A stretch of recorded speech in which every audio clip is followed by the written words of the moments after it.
One of the main messages that has emerged out of the Occupy Wall Street movement is the split between the 99% and the 1% at the top who hold all the wealth. I think a better way to think about this is splitting groups into makers and takers. And there's makers and takers in every single income bracket. You can think about it this way. Makers are basically individuals that produce things that people value. From this standpoint, makers produce positive sum wealth. They produce things that people value, and in doing so, they earn wealth as well. Both parties are made better off by makers. Takers, on the other hand, are zero or negative sum. They simply take wealth from other people that have generated it.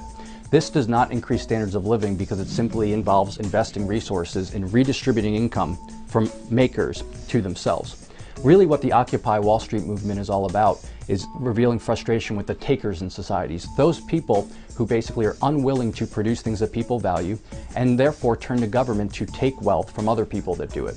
The solution to this is constraining the takers. We want a society of makers with very few takers as possible.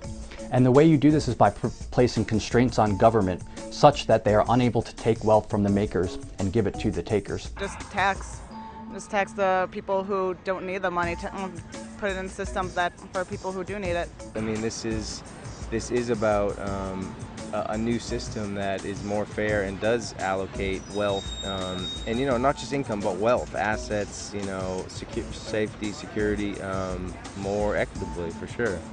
The Occupy Wall Street movement is upset, and rightfully so, at the fact that there are takers who have grabbed a lot of wealth without producing things that make people better off. The solution to this problem is not for the Occupy Wall Street to become takers themselves. In other words, the solution is not for them to make claims about debt forgiveness for student loans and for redistribution through taxation of income, such that they then become takers, because by doing so they have not solved the fundamental problem of constraining takers. Instead, they've actually contributed to the fundamental problem by becoming takers themselves.